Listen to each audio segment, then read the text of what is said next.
Hey YouTube, Tactical Timmy here. Let's talk about how to use our gold and silver stack when we lose our job. Because luckily, the whole goal of us stacking gold and silver is that we will have things to use when bad things happen in our lives. Now, the thing is that there is some truths about money, and Gresham's law is a truth out there that tells us that, hey, bad money gets spent before good money. Now, what that's going to mean for us is that we are going to tend, just through the course of us losing our job, we're going to tend to spend the bad money or the things that we care about less before we spend the things we value and care about more. So by far the first thing that's going to go is your cash that's available. Then you're going to end up spending through your checking and savings accounts. Finally, you might even be able to cash in some stocks in a brokerage account. Then and only then would you consider tapping into your gold and silver bullion.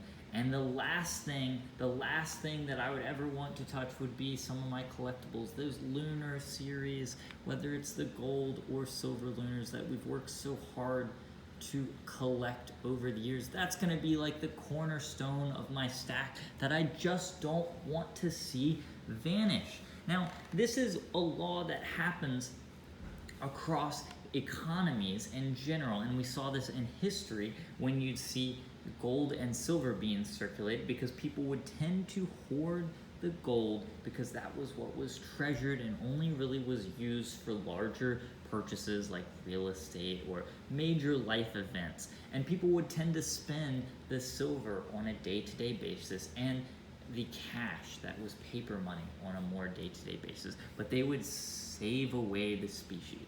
We should also consider doing that. One, because the cash is easier and more accessible to us, and we should be having a strong cash position for those emergency circumstances. That's something that I find really, really important when it comes to personal finance, is being ready for those emergencies and losing your job or whatever emergency might come up, because life throws you curveballs. You have to be ready when things happen. The best way to be ready sometimes is to have cash on hand. It's not necessarily to have gold and silver, because it eliminates a whole step for you. If you already have the cash on hand, you're not having to rush down to the local coin shop and hope that they can take your American Eagles from you.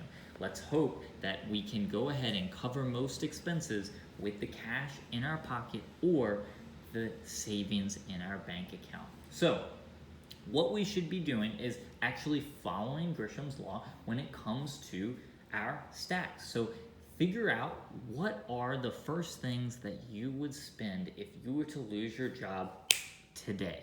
You need to figure those things out, because you never know what expenses might be coming up. So typically that's going to be spending the cash that you have on hand. Then it's going to be spending anything in your savings account, followed up by my recommendation of then going into your brokerage account before finally breaking into your gold and silver bullion. I always point to the gold and silver bullion first before we would get to any kind of collectibles, and certainly before we would want to cash in any of our retirement accounts. We work super hard to save our retirement in our retirement accounts, and we need to make sure that we are protecting those retirement accounts. We're not using them to bail us out for everyday expenses. So those are my recommendations. Now, the thing is it might behoove us in the future to actually fight some of Gresham's law, especially if we have a lot of market volatility. What I mean by volatility is the prices of things going up and down drastically. Now, silver's been known to have a lot of volatility in its price. Gold, not quite as much over the years, but there's still some volatility in there. And we all know that stocks have a ton of volatility in there. So what I mean by trying not to follow Gresham's law is that typical rundown of how we should be spending our funds if we do find ourselves having to spend funds, if we, for instance, lost our job, is we might want to consider if there are market volatility and we have things crashing, say, for instance, your stock portfolio has really crashed recently, that might be one of those few times where I would say, hey, maybe we should go ahead and spend some of our bullion, dare I say it, before we get rid of some of our stocks. We should view when things crash it as buying opportunities and a time that we should avoid having to sell if at all possible. When things crash, that's the worst time to actually go ahead and sell the things because no one's looking to buy something when it's in the dumps and it's crashing. We should be looking to try and hold on to it and maybe even try and acquire more of it. Would I say to go out and sell all of your gold and silver if stocks crash? No, I wouldn't. I'm only recommending that we might want to consider selling some of our gold and silver in order to cover ourselves until we can get another job or another opportunity comes along our way, as opposed to selling something that is already in the dumps. Now, vice versa, I would say the same thing. If, for instance, silver has crashed recently, I wouldn't want you, if you were out of a job, to go out and sell all of your silver at super low prices. Maybe I would point you to selling some of your gold, or if you still had those stocks and they were performing well, I would point you towards selling those. So even though we can use Gresham's law to have an actual plan, and I would encourage everyone to develop that plan, we may want to actually stray from that plan occasionally, depending on our circumstances. Now, those are my recommendations for when you actually lose your job. Have it laid out and know exactly how long you can live on your cash position, how long you could live with just your cash and your stocks and your brokerage account.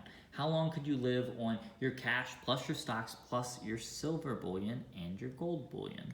Then finally, we could actually look at our entire net worth, including our retirement accounts, all of our collectibles that we really don't want to have to touch, if at all possible. Because if we can help it, we want to save the cornerstones of our stack and all these collectibles and your retirement accounts for retirement, exactly what they're there for. We don't want to be raiding those just because we're temporarily out of a job. When we're temporarily out of a job, we want to be relying on our cash position and the things in our savings account.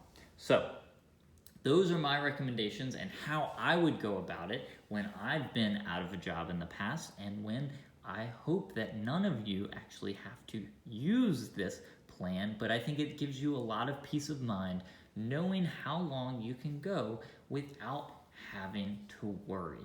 And that's the whole goal behind investing for the future, is it gives you that peace of mind and makes you not stay up at night worrying about how you're going to put food on the table. I encourage you to follow some of this advice, and if you would like to keep seeing videos like this, feel free to drop a like and a comment down below. I love hearing from all of you. And as well, if you like this video, feel free to subscribe. I would love to have you along on this gold and silver stacking journey.